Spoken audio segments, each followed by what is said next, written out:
Adjust करना शुरू करते हैं। सबसे पहले तो देरी से आने के लिए हम माफ़ी चाहते हैं। जैसा कि आपको पता है, बाई इलेक्शन की घोषणा हुई है और जन स्वराज की ओर से चारों विधानसभा चुनाव क्षेत्रों में जन स्वराज के प्रत्याशी जो आधिकारिक रूप से दल की ओर से चुनाव लड़ेंगे उसकी घोषणा की जा रही है। पहले 3 विधानसभा क्षेत्रों में जन स्वराज ने सबसे पहले अपने उम्मीदवारों की घोषणा की है। जैसा कि आपको पता है, तरारी से lieutenant general vice chief of army staff doctor S K. Singh साहब की उम्मीदवारी की घोषणा की गई। उसके बाद बेलागंज से प्रोफेसर खिलाफत हुसैन साहब जन स्वराज के उम्मीदवार हैं और इमामगंज से डॉक्टर जितेंद्र पासवान, ये 3 उम्मीदवार हम लोग पहले घोषित कर चुके हैं। जन स्वराज जब दल बना है उसमें हम लोगों ने ये घोषणा करी थी कि इसमें उम्मीदवारों का चयन कोई एक व्यक्ति, दल का नेता या कोई व्यक्तियों का समूह नहीं करेगा, बल्कि क्षेत्र की जनता करेगी। और जनता के सामने हम लोग 4, 5, 6 लोगों का विकल्प रखेंगे आधिकारिक तौर पर, और फिर जनता के पास ये अवसर होगा कि वो 3, 4, 5, 6 महीने तक उन सभी साथियों का आकलन करे। आकलन करने के बाद अपना मत वोट दे, ताकि उनमें से जो सबसे योग्य व्यक्ति है उसको उम्मीदवार बनाया जाए। अब इस पूरी व्यवस्था को 2025 के नज़रिए से बनाया जा रहा है। स्वाभाविक तौर पर जो उपचुनाव है उसमें वो काम पूरी तरीके से हम लोग नहीं कर पाए हैं, क्योंकि जैसा कि आप जानते हैं, कैमूर में, शाहाबाद के जिले में अभी पदयात्रा नहीं हुई है। जन स्वराज का संगठन आधिकारिक तौर पर नहीं बना है, हालांकि हजारों लोग जन स्वराज से जुड़े हुए हैं, लेकिन आधिकारिक तौर पर यहाँ पर हम लोगों की का जो संगठन है वो नहीं बना है। इसलिए जो आप देख रहे हैं पिछले 2-3 दिनों से जो राय विचार हम लोग कर रहे हैं, जो लोगों से मशवरा कर रहे हैं, उसमें थोड़ा समय लग रहा है। लेकिन मेरा अपना मानना है कि निर्णय में देरी होनी चाहिए, लेकिन गलत निर्णय नहीं होना चाहिए, निर्णय सही होना चाहिए। एक बात जो मैंने वादा करा है बिहार के गांव-गांव में जाकर लोगों से, कि चाहे कुछ भी हो जाए, चुनाव जीते या हारे, जन स्वराज समाज में जो सही व्यक्ति है उसी को चुनाव लड़ाएगा। किसी भी हालत में गलत व्यक्ति को चुनाव नहीं लड़ाया जाएगा।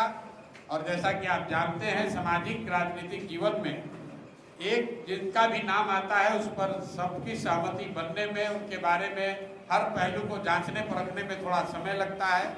आधिकारिक तौर पर 4 साथियों का नाम रामगढ़ विधानसभा क्षेत्र के लिए चला है। वो चारों साथी हमारे साथ बैठे हुए हैं। नुआव के विनायक जायसवाल जी, जो जन स्वराज में जुड़ने वाले पहले कुछ साथियों में रहे हैं और जन स्वराज के बात को, परिकल्पना को नुआव और उसके अगल बगल के क्षेत्रों में घर घर पहुंचाने में इन्होंने बहुत बड़ा योगदान किया है।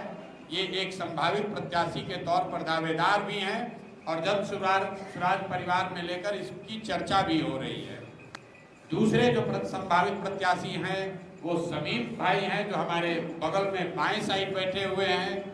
ये भी बहुत शिद्दत से कई पिछले महीनों से, जब से हमारे साथ लगे हैं तब से बहुत मेहनत कर रहे हैं और पूरी तरीके से जन स्वराज के समर्पित जो साथी हैं उनमें इनकी गणना है, उसमें इनकी गिनती है। और ये भी एक संभावित प्रत्याशी के तौर पर इनका नाम भी चर्चा में है। तीसरे जो हमारे साथी हैं आनंद सिंह साहब, ये दुर्गावती प्रखंड के हैं। बहुत लंबे समय तक इन्होंने राजद की राजनीति करी है और जब मैं मधेपुरा में पैदल चल रहा था, वहाँ पर कैंप में आकर इन्होंने अपने साथियों के साथ जन स्वराज जुड़ने की बात कही। उसके बाद से दुर्गावती प्रखंड में कई जगहों पर और दुर्गावती प्रखंड के बाहर भी बहुत मेहनत से जन स्वराज को दुर्गावती प्रखंड में जो लोग जानते समझते हैं उनमें एक बहुत बड़ा वर्ग है जिसमें आनंद जी का सहयोग है, आनंद जी के प्रयास का असर है। और चौथे एक सज्जन जो कि जन स्वराज से बहुत थोड़ा पहले से जुड़े हैं लेकिन जमीन पर बहुत सक्रिय नहीं रहे, क्योंकि जुड़ने के बाद थोड़ा बीमार पड़ गए थे, सुशील कुशवाहा जी। सुशील कुशवाहा भी यहाँ पर उनका जो क्षेत्र है वो रामगढ़ विधानसभा क्षेत्र के बगल का है। तो जन सुराज की जो एक परिकल्पना है कि नहीं उस क्षेत्र का ही आदमी लड़ेगा, उस नजरिए से कुछ लोगों का ये सवाल भी है कि भैया आप तो कहें कि लोकल आदमी ही लड़ेगा, तो फिर सुशील कुशवाहा जी का नाम क्यों चल रहा है? उसकी दो वजह है। एक तो जिस पंचायत से सुशील जी आते हैं वो पंचायत डिलिमिटेशन से पहले तक रामगढ़ का ही हिस्सा रहा है। डिलिमिटेशन में उस पंचायत को रामगढ़ से अलग करके दूसरे विधानसभा में मोहनिया में डाला गया है। और दूसरा जन सुराज में ये व्यवस्था है कि आप जिस क्षेत्र में रहते हैं अगर वो क्षेत्र आरक्षित है और आप SC/ST समाज के नहीं हैं तो आप बगल वाले क्षेत्र से अपने उम्मीदवारी का दावा कर सकते हैं। इन 4 उम्मीदवारों के साथ एक और दलित साथी का नाम भी कंटेंशन में है, क्योंकि जन सुराज की जो व्यवस्था है उसमें हम लोगों ने ये कहा है कि अनारक्षित सीटों पर भी अगर कोई समाज का, दलित समाज का काबिल व्यक्ति हो तो वो व्यक्ति भी चुनाव लड़ने की रेस में शामिल हो सकता है। जरूरी नहीं है कि वो मिल जाए। तो उस दिशा में हमारे आपके यहाँ के प्रसिद्ध वकील, यहाँ एडिशनल पब्लिक प्रोसिक्यूटर ये सज्जन राम नारायण राम जी, ये भी एक बड़े दावेदार हैं और रामगढ़ विधानसभा क्षेत्र में ही रहते हैं। हालांकि भभुआ में प्रैक्टिस करते हैं। बहुत लंबे समय से समाज में दबे कुचले लोगों की, गरीबों की, SC/ST समाज के लोगों के खिलाफ जब भी अन्याय हुआ है इस क्षेत्र में वो लड़ते रहे हैं उनकी आवाज बनकर। तो ये 5 प्रत्याशी हैं। मैं आपसे और अपने साथियों से माफी चाहता हूं कि मुझे अभी 10-12 घंटे का और समय लगेगा। इसकी घोषणा हम लोग करेंगे कल सुबह, लेकिन इन 5 में से ही कोई एक आदमी प्रत्याशी बनेगा। आप अभी भी कुछ कह रहे होंगे, आप तो ब्रेकिंग न्यूज लेने आए हैं, तो मैं चाहूंगा कि आप 5 प्रत्याशियों से 2-2 शब्द सुने और ये सुनकर समझकर जाएं। हर एक व्यक्ति जो इसका नाम मैंने लिया है वो अपने से ऊपर जन सुराज को रखेगा और जन सुराज से ऊपर बिहार को सुधारने के इस प्रयास और परिकल्पना को रखेगा। हम लोग की कोशिश है कि जो आदमी भी लड़े उसको पूरा जन सुराज परिवार, हर व्यक्ति मिलकर लड़ाएगा। तो मैं आप 5 साथियों से अनुरोध करूंगा कि एक बार अपना परिचय, जन सुराज से जुड़ने के पीछे उनकी भावना और आपके सामने सार्वजनिक तौर पर वो लोग ये घोषित करेंगे कि जन सुराज कल जिनका भी नाम प्रस्तावित करेगा वो पूरी तरीके से उनके समर्थन में खड़े होंगे। मैं अनुरोध करूंगा कि उम्र के हिसाब से सबसे बुजुर्ग या सबसे सीनियर हमारे वकील साहब हैं, तो ये अपना परिचय देंगे। उसके बाद विनायक भाई, राम और कुशवाहा साहब वो 2-2 शब्द बोलेंगे। फिर मैं इस बात को खत्म करूंगा और आपके सवाल भी लूंगा। बहुत बहुत धन्यवाद वकील साहब। कैंडिडेट की घोषणा कल होनी है।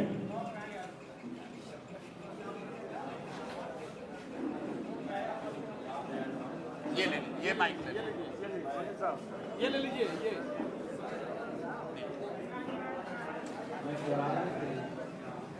भैया सुन लीजिए जो कह रहे हैं, थोड़ा ऊंचा बोलिए।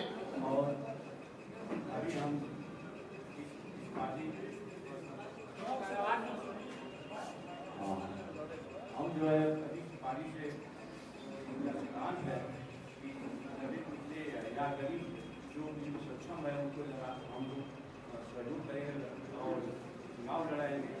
तो यह बहुत अच्छी बात है।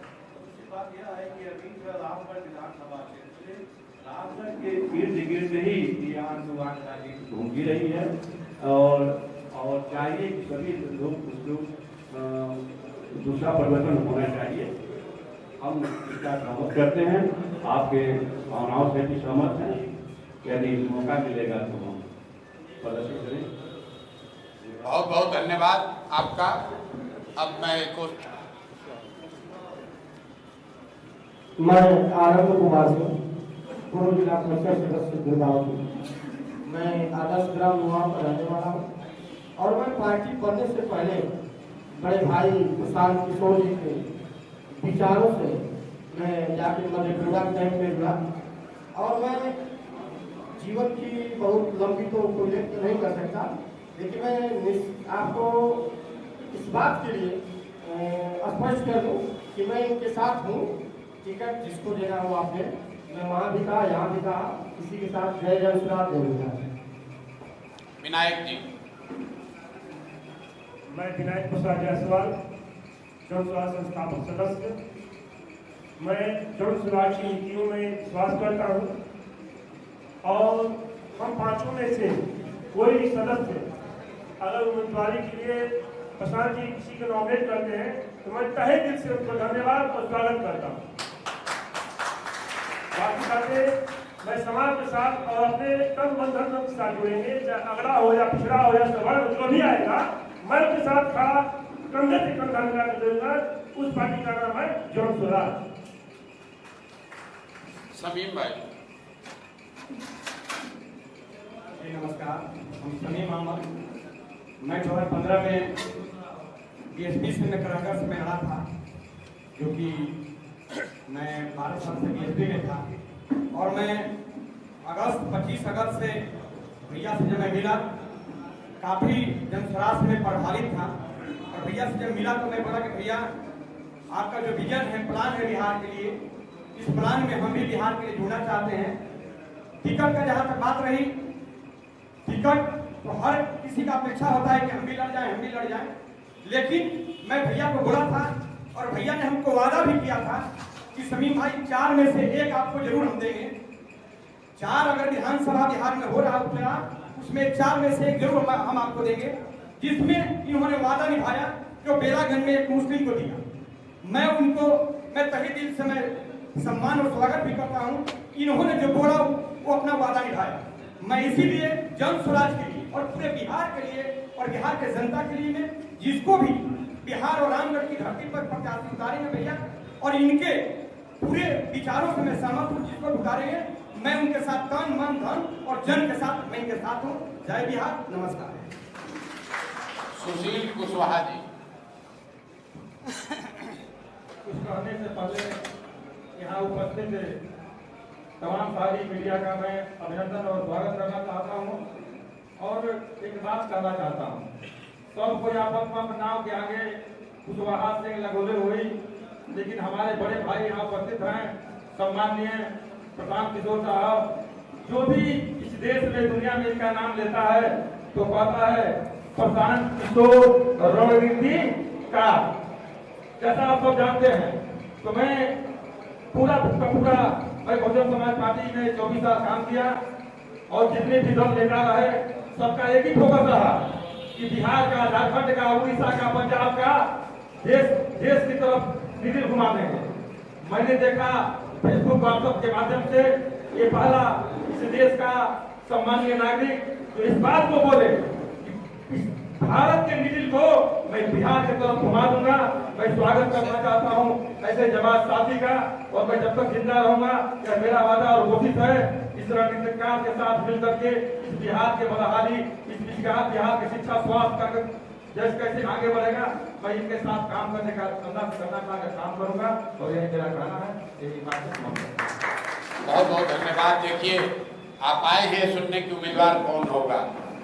बिहार में इस तरह की चीज आपने पहले नहीं देखी होगी, क्योंकि जितना संभावित उम्मीदवार होता है वो कमरे के अंदर उससे बात होती है, पैसे का डील होता है, लोग अपना अपना लॉबी बनाते हैं, अपना अपना गुट बनाते हैं। यहाँ भी जो लड़ने की इच्छा रखता है सबकी अपनी व्यक्तिगत महत्वाकांक्षा है, लेकिन प्रेस और मीडिया के सामने सभी साथियों ने आकर ये कहा है कि हम जन स्वराज से जुड़े हैं और सिर्फ इसलिए जुड़े हैं कि चाहते हैं कि बिहार में व्यवस्था का परिवर्तन हो, यहाँ से गरीबी बेरोजगारी खत्म हो, पलायन रुके, और इसके लिए हम लोग सब लोग संकल्पित हैं। लड़ेगा तो कोई एक व्यक्ति ही, लेकिन रामगढ़ की जनता के पास ये अवसर है ये चुनने का, बताने का कि इसमें से सबसे योग्य वो किसको समझते हैं। ये प्रशांत किशोर की क्षमता नहीं है कि हम बता दें कि सबसे योग्य कौन है। इन पांचों का नाम चल रहा है, मुझे एक दिन और समय दीजिए, जन सुराज से जुड़े हुए जितने साथी हैं, मैं जान रहा हूं सबके मन में उत्सुकता है, भैया जल्दी घोषणा कीजिए। बगल में कृष्णा भाई बैठे हुए हैं, कल बोले हैं भैया निर्णय लीजिए, बंदूक में गोली भर के दागिए, हम लोग सब तैयार हैं। वो भी एक तरीका है, लेकिन लोकतंत्र है। लोकतंत्र में आपका मत, जनता का मत सब सर्वोपरि है। प्रशांत किशोर चाहे जितने बड़े रणनीतिकार हो, जनता से बड़ा रणनीतिकार कोई नहीं है। तो मैं आज ये 5 नाम घोषित कर रहा हूं। नाम ये फाइनल इसलिए नहीं आपको घोषित किया कि 4 नाम चर्चा में था, एक नाम का चर्चा अभी आपसे पहले नहीं हुआ। वकील साहब जो आज अभी नाम घोषित हुआ है, तो रामगढ़ की जनता को ये अवसर मिलना चाहिए, जो साथी हम लोग से जुड़े हुए हैं, कि उनके नाम पर भी वो अपना फीडबैक कर दे। अभी 1-2-4 घंटे में हमारे साथी जो जमीन पर हैं वो उस काम में लगे हुए हैं। आप हमको कल सुबह आपके व्हाट्सएप पर ये सूचना 11 बजे आ जाएगी। जन सुराज का उम्मीदवार 25 तारीख को अपना नामांकन करेगा। 24 तारीख को बेलागंज और इमामगंज के उम्मीदवार अपना नामांकन कर रहे हैं, और 25 तारीख को सुबह में तरारी के उम्मीदवार अपना नामांकन कर रहे हैं। 25 तारीख को दोपहर में 1 बजे रामगढ़ के जन सुराज के उम्मीदवार अपना नामांकन करेंगे। ये सारी बातें तय हैं। इन 5 में से कौन उम्मीदवार होगा इसकी घोषणा कल 11 बजे करेंगे। अब आपका कोई सवाल हो तो आप कर सकते हैं। बहुत बहुत धन्यवाद।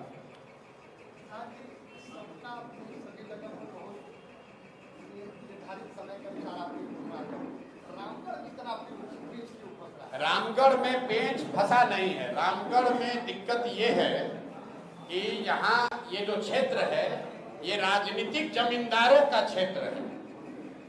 लोगों ने रामगढ़ को अपनी राजनीतिक जमींदारी का क्षेत्र बना रखा है, और सामान्य सर्वे करने में भी, लोगों से उनकी मंशा जानने में भी थोड़ा समय लग रहा है। यहाँ पर जो लोग हैं उनकी दबंगई, राजनीतिक दबंगई इतनी है कि नीचे से लोगों को निकालने में थोड़ा समय लग रहा है।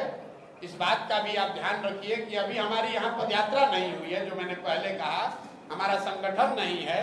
तो सामान्य लोगों से जाकर रामगढ़ में पेपर पर 431 गांव है, लेकिन जमीन पर यहाँ सर्वे कीजिएगा, जाइएगा तो 239 गांव है। बाकी गांव पेपर पर है, गांव जमीन पर नहीं है।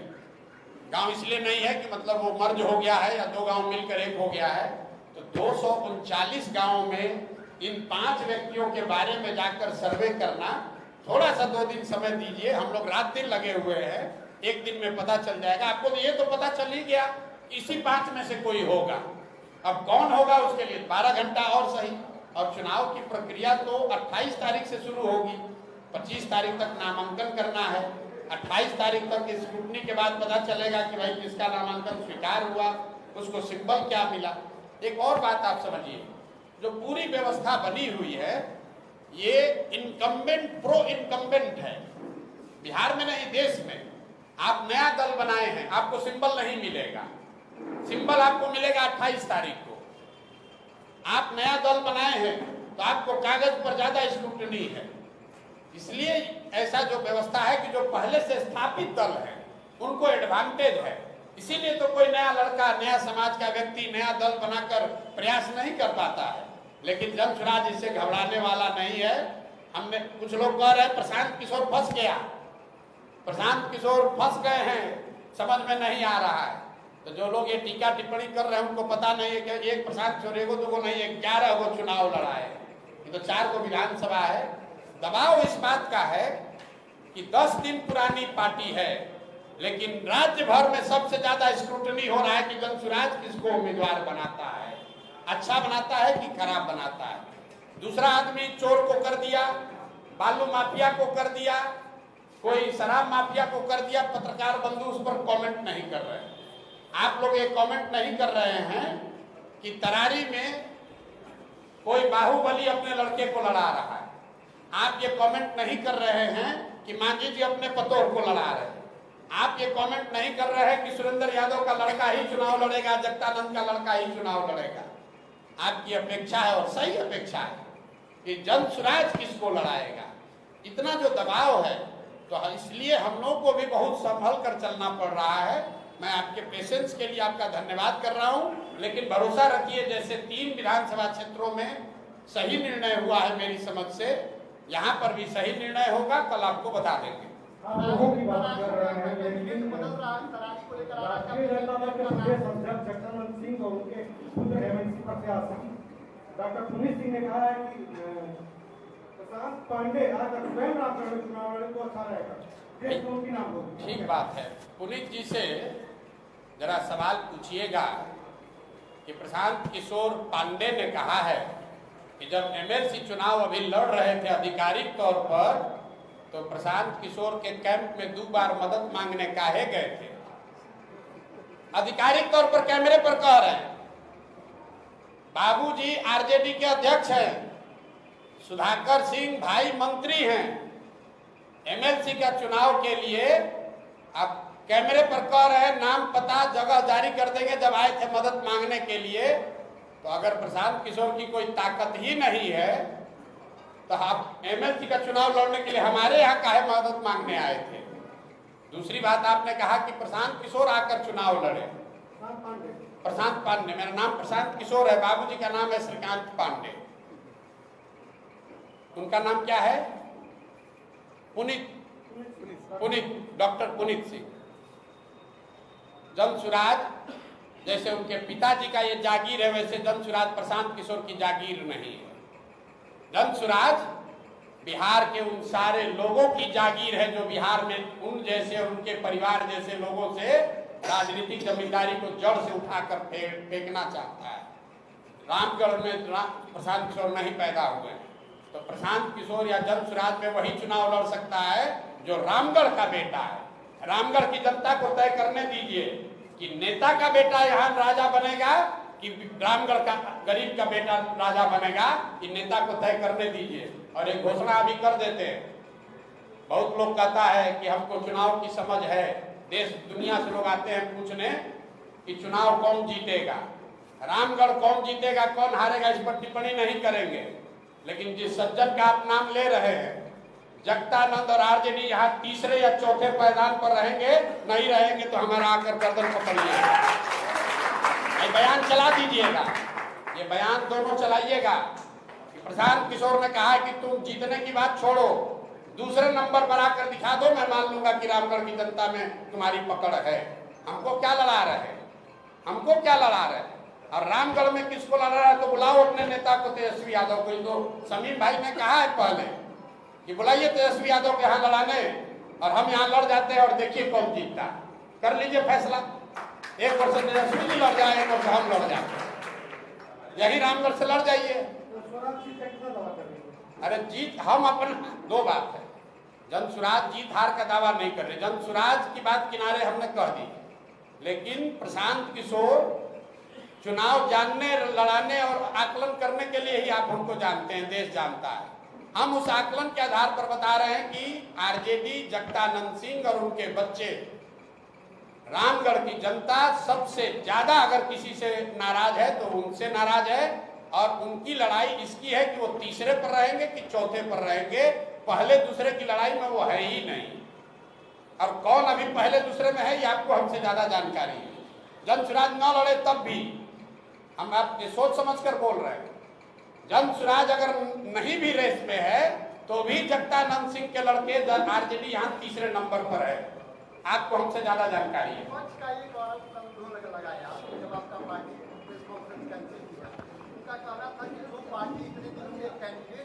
ठीक बात है, बिल्कुल ठीक बात है। हम देखिए, एक विद्यार्थी है जो परीक्षा के केंद्र तक जाते जाते पढ़ रखे अपना नोट रिवाइज कर रहा है, और एक विद्यार्थी है जो दारू पी के 2 दिन पहले ही कह दिया कि हम तो परीक्षा पास हो गए। हम वो विद्यार्थी हैं कि परीक्षा लिखने तक पढ़ते हुए जाते हैं, रिजल्ट जब आएगा तब आपको दिखेगा कि कौन पढ़ कर गया और कौन दारू पीकर पहले सो गया। चुनाव आयोग ने निर्धारित किया है समय, 20 से 25 के बीच में नामांकन होना है, वो 25 से पहले होगा, हमारे लिए रिलैक्स नहीं होगा। 20 को जो नामांकन किया उसका भी फाइनल 28 को ही होगा, उसका भी वोट 13 को ही पड़ेगा। ऐसा नहीं है कि आप कूद के पहले नामांकन कर दिए तो वोट आपको पहले मिल जाएगा। हम तो सबसे पहले तरारी की घोषणा किए, उस समय दूसरे दल वाले कहाँ थे? बेलागंज में, इमामगंज में सबसे पहले जनसुराज ने दावा किया, दल घोषित, उम्मीदवार घोषित किया, उस समय ये लोग कहाँ थे? संभव है कि हमारी रणनीति का हिस्सा है, पहले इनको घोषित करने दीजिए, उसके बाद। ये तो सब रणनीति का हिस्सा है कि किस सीट को हमको पहले अनाउंस करना है, किस सीट को बाद में अनाउंस करना है। हम तो आपको ये कह सकता है कि इनको तो प्रत्याशी नहीं मिल रहा है, तो ये देखिए 5 गो आदमी बैठा हुआ है यहाँ पर, प्रत्याशी नहीं मिल रहा है, ये तो बात है नहीं। इनमें से किसको चुनना है? अब जगदानंद सिंह को तो पता है कि हम लड़ेंगे, उसके बाद हमारा बेटा लड़ेगा, बेटा के बाद उसका बेटा लड़ेगा, तो उस नजरिए से आप इस चुनाव की बात कर रहे हैं। हम तो आपको घोषित कर दे रहे हैं कि 2029 में भी आरजेडी का उम्मीदवार कोई जगदानंद के लड़का ही होगा, उनका परिवार का ही होगा, उनको क्या किसी से पूछने की जरूरत है?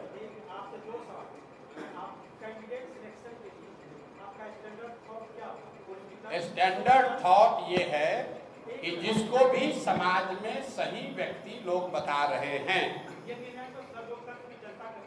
हाँ तो जनता कर रही है। सुनिए ना मेरी, अरे लिखा हुआ है सही लोग। अमेरिका में अभी चुनाव हो रहा है, सुनिए तो लीजिए ना, सही लोग का क्या पैमाना है बता रहे हैं। अमेरिका में अभी राष्ट्रपति का चुनाव है, वहां एक ओर से रिपब्लिकन पार्टी के उम्मीदवार हैं डोनाल्ड ट्रंप और डेमोक्रेटिक पार्टी की उम्मीदवार हैं कमला हैरिस। आपने पत्रकार होने के नाते कभी ये पूछा कि डोनाल्ड ट्रंप को टिकट किसने दिया, कमला हैरिस को उम्मीदवार किसने बनाया? वो किसी एक व्यक्ति ने नहीं बनाया, कोई आदमी वहां टिकट नहीं देता है। वहां जैसे यहाँ 5 उम्मीदवार खड़े हैं, वैसे रिपब्लिकन पार्टी से 5 आदमी 10 आदमी कहता है हम दावेदार हैं राष्ट्रपति के उम्मीदवार के, और 6 महीना वो आदमी कैंपेन करता है अमेरिका भर में घूम के। लोग बताते हैं 5 में सबसे अच्छा डोनाल्ड ट्रंप हमको लगता है, तो डोनाल्ड ट्रंप हो गए उम्मीदवार। इसी तरह कमला हैरिस देखिए, वहां जो अभी राष्ट्रपति हैं बाइडेन साहब, वो उम्मीदवार घोषित हो गए, फिर जनता ने कहा नहीं इनका उम्र ज्यादा है, ये नहीं चलेंगे, तो कमला हैरिस वहां उम्मीदवार है। यहाँ बिहार में और रामगढ़ में तो बपौती है, हम रहेंगे, हमारा बेटा रहेगा, उसके बाद बेटा रहेगा, उसको किसी से पूछने की जरूरत क्या है? वो तो चाहे तो अगले 10 वर्ष का उम्मीदवार अभी घोषित कर देगा।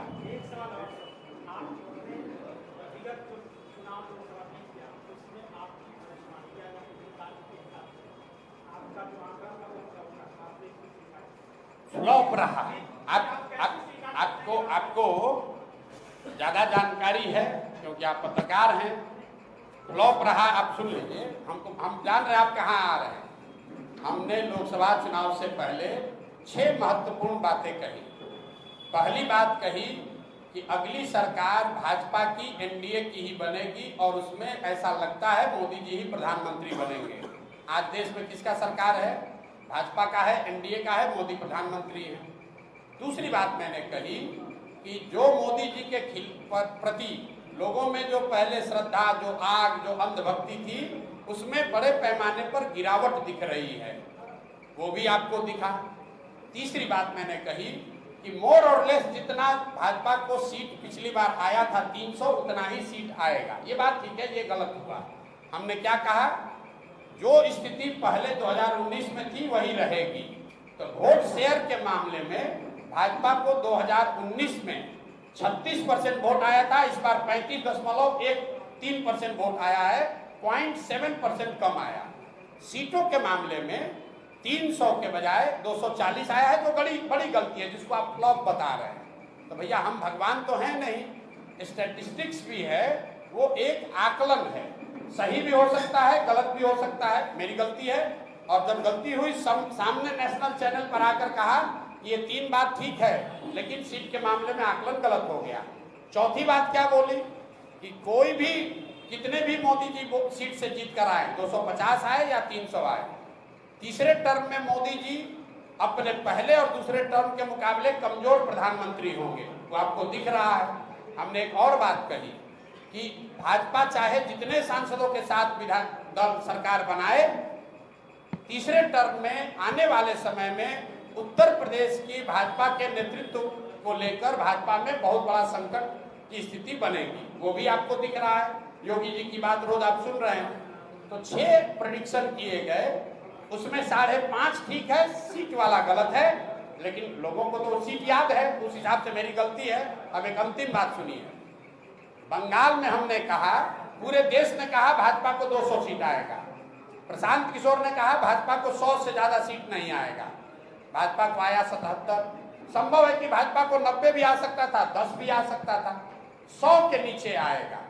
लेकिन हम इसलिए नहीं कह रहे कि हम अपने गलती को जस्टिफाई कर रहे हैं, लेकिन आप ये समझिए कि जो लोग देश भर के आंकड़ों को एनालाइज करके प्रेडिक्शन कर रहे हैं, इतना आसान काम नहीं है, ऊपर नीचे हो सकता है 10-20 सीट। इसके लिए अगर आपको लगता है हमारी समझ खत्म हो गई है, तो मान लीजिए कि हमारी समझ नहीं है।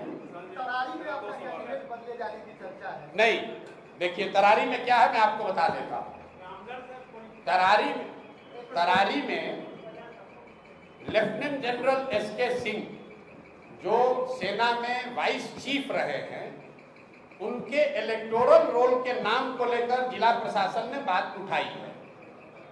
उनका ये कहना है कि इलेक्शन के कमीशन के रूल में ऐसा है कि आप बिहार के हैं, लेकिन अगर बिहार के किसी विधानसभा क्षेत्र में आप मतदाता के तौर पर रजिस्टर नहीं हैं, तो आप चुनाव नहीं लड़ सकते। ये वहाँ के अधिकारियों ने बताया, वो लोग उस चीज को देख रहे हैं। हम लोगों ने इलेक्शन कमीशन को भी लिखा है, लेकिन मैंने जो बात आपको शुरुआती बताई, देखिए कितना प्रो इनकम्बेंट है। जो लड़का करण तिवारी का देश का वाइस चीफ बना आर्मी का, जो सेना को लीड किया सियाचिन में, जो सेना को लीड किया ऑपरेशन पराक्रम में, उस आदमी को वो अपना इलेक्ट्रिसिटी बिल है, उसका जमीन है, घर है तरारी में, लेकिन एक रूल बनाकर कह रहे हैं कि नहीं, इनको चुनाव नहीं लड़ने दिया जाएगा क्योंकि तरारी के इनका वोटर लिस्ट में इनका नाम नहीं है। वोटर लिस्ट में नाम जुड़वाने के लिए फॉर्म 8 भरा गया है।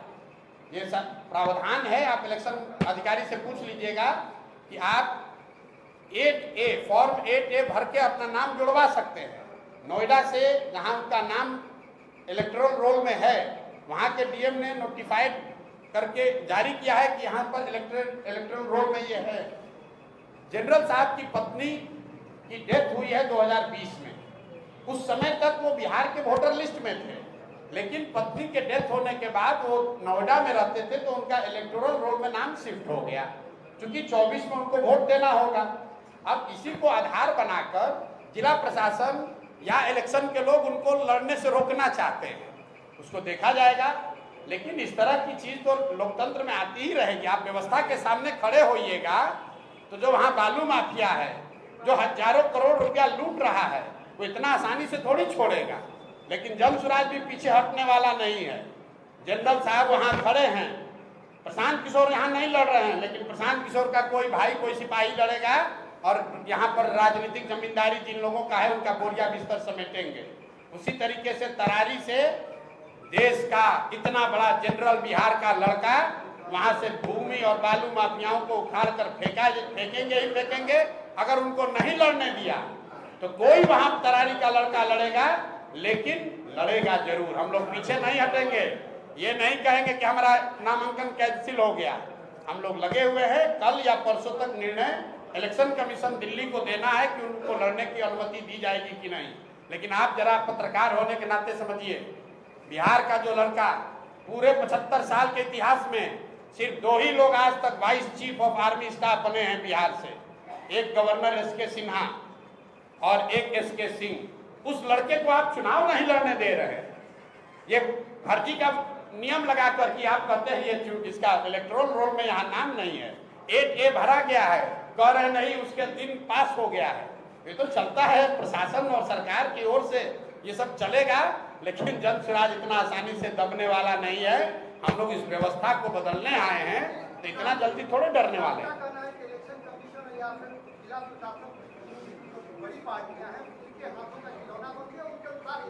आप बताइए कि जो आदमी vice chief of army staff है, क्या उसके नागरिकता पर शक हो सकता है? करण के वो बच्चे हैं, वहीं से पढ़े हैं, वही सूरतपुरा स्कूल से हाई स्कूल किया है, क्या इस पर शक है? क्या उनकी जमीन उस गांव में नहीं है? क्या उन्होंने वहां इलेक्ट्रिसिटी बिल पिछले 1 साल से नहीं भरा है? क्या उनका राशन कार्ड नहीं है? सब कुछ है। इलेक्टोरल रोल में वहां नाम नहीं है, उसके लिए रोका जा रहा है। तो हम आप पर निर्णय छोड़ रहे हैं कि कौन किसको रोक रहा है। और फॉर्म 8A इस सब के बावजूद यहाँ इलेक्टोरल रोल में ट्रांसफर के लिए नोएडा से डीएम ने उनके इलेक्टोरल रोल के को सर्टिफाई करके भेज दिया है। 8A हम लोगों ने सबमिट कर दिया है। डीएम कह रहे हैं कि हमारे हाथ में नहीं है, ये इलेक्शन कमीशन के हाथ में है, क्योंकि आचार संहिता लागू है। अब बताइए, डीएम अपना हाथ पल्ला झाड़ लिए। अब हम लोग पटना जाकर पिटीशन दिए हुए हैं। जो बिहार में सबसे बड़े कानून के जानने वालों में एक वाईवी गिरी जन स्वराज के संस्थापक सदस्य हैं, वाईवी गिरी जी उसको एग्जामिन कर रहे हैं। हम लोग नहीं होगा, हम लोग कोर्ट में लड़ेंगे। और कोई लड़े चुनाव के बाद इसको हम लोग नेशनली चैलेंज करने वाले। क्या रूल है? बिहार का कोई लड़का सेना का है, काम कर रहा है सियाचिन में, आप उसको यहाँ चुनाव नहीं लड़ने दीजिएगा भाई? कोई सियाचिन में एक सिपाही होता है, ये सियाचिन में इस आदमी ने ब्रिगेड को लीड किया है। सियाचिन में जो कमांडर होता है सेना का, वो सबसे प्रतिष्ठित पद है। उस पद को जिस बिहार के लड़के ने लीड किया है, उसको आप कह रहे हैं कि चुनाव नहीं लड़ने देंगे, तो किसकी गलती है? आप बताइए किसकी गलती है? कौन चुनाव लड़ेगा? वहां का बाहुबली का लड़का कौन चुनाव लड़ेगा जो वहां जातीय हिंसा में लगा हुआ है? तो ये तो इसीलिए तो जन स्वराज है, ताकि तभी तो लोगों का आंख खुलेगा कि किस तरीके से सत्ता पर लोगों ने कब्जा किया हुआ है।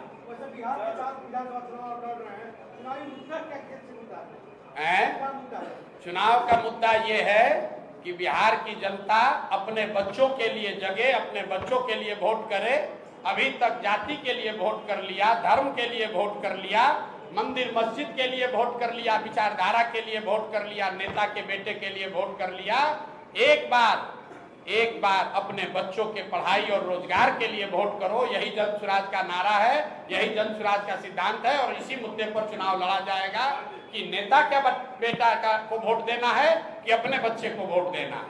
एक सवाल मेरा है कि पार्टी के उम्मीदवारों की घोषणा पार्टी अध्यक्ष न करके आप क्यों कर रहे हैं? नहीं, पार्टी अध्यक्ष ही कर रहे हैं हर जगह। अरे आज अभी कहाँ घोषणा हुई है? आप सारा प्रेस कॉन्फ्रेंस देखिए, हमको मालूम है आप लोग यही उठाइएगा, आपको मुद्दे से नहीं मतलब है। सारे मुद्दे पर नहीं, सुनिए, पटना में वीडियो निकालिए। लेफ्टिनेंट जनरल वीके सिंह की घोषणा किसने की? मनोज भारती जी जो पार्टी के अध्यक्ष है उन्होंने की। बेलागंज में किसने की? मनोज भारती जी ने की। इमामगंज में किसने की? मनोज भारती ने की। आज क्यों नहीं है? इसलिए नहीं है कि गए हैं पेपर साइन करने, यही सब जो लफड़ा लगाया है कि भैया ये साइन कराइए, ये डॉक्यूमेंट दीजिए। मनोज भारती जी यही रामगढ़ में थे, ये सारे प्रत्याशियों से पूछ लीजिए। आज सुबह गए हैं क्योंकि प्रशासन परेशान कर रहा है, वो चाहता है कि जन स्वराज का कोई उम्मीदवार लड़ने नहीं पाए, ये डॉक्यूमेंट चाहिए, वो डॉक्यूमेंट चाहिए। इसीलिए तो प्रशांत किशोर ने अपने आप को इससे मुक्त रखा है कि हम पेपर नहीं साइन करेंगे, जनता के बीच में रहेंगे। पेपर साइन करने वो गए हैं, पेपर भी साइन होगा। और 23-24 तारीख को इमामगंज में और 25 तारीख को तरारी और रामगढ़ में जन स्वराज के उम्मीदवार अपना नामांकन दाखिल करेंगे। प्रशासन परेशान कर रहा है, प्रशासन मतलब कौन? अब आप देखिए, आप बताइए कि लेफ्टिनेंट जनरल एसके सिंह को चुनाव नहीं लड़ने देना किसका हिम्मत है? ये कोई छोटा अफसर तो कर नहीं सकता है, ये कोई छोटा व्यक्ति तो कर नहीं सकता है, ये कोई वार्ड सदस्य का तो चुनाव है नहीं। बिहार का इतना बड़ा बेटा अपने सब कुछ, अपने सुख सुविधा को छोड़कर बिहार के लिए लड़ने आया है, उसको आप चुनाव नहीं लड़ने दे रहे हैं। बालू माफिया के खिलाफ, बाहुबलियों के खिलाफ, तो कौन रोक रहा है? आपको छोड़ रहे हैं, आपके द्वारा जनता पर छोड़ रहे हैं तय करने को।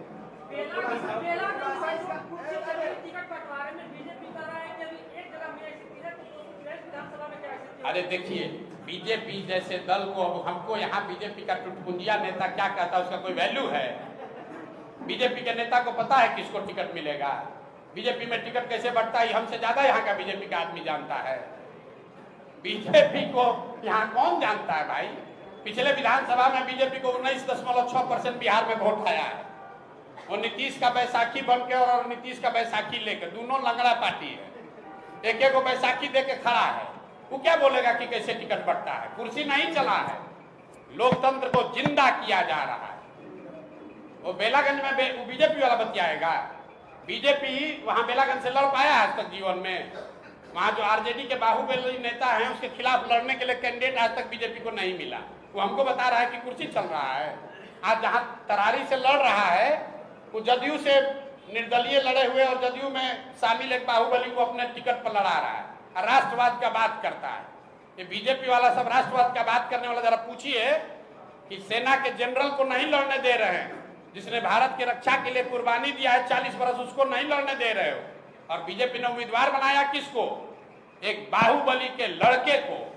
तो चरित्र भी देख लीजिए, कहता है चाल चरित्र अलग है। चरित्र देखिए बीजेपी का, परिवारवाद का बात कर रहा है। उसको तरारी में कोई नहीं मिला, बाहुबली और बाहुबली का को भी नहीं, बाहुबली के लड़का को लड़ा रहा है और कहता है कि हम एकदम परिवारवाद हमारे खिलाफ है। वो हमको बोलेगा कुर्सी चल रहा है। कुर्सी चलने के बाद बेलागंज में कौन उम्मीदवार हुआ जन सुराज का? प्रोफेसर खिलाफत हुसैन, जिसने 30 बरस बेलागंज में बच्चों को मैथमेटिक्स पढ़ाया है। अगड़ों को, पिछड़ों को, हिंदुओं को, मुसलमानों को जिस व्यक्ति ने वहां गणित पढ़ाया है 30 बरस, उस प्रोफेसर को हम लोगों ने उम्मीदवार बनाया है।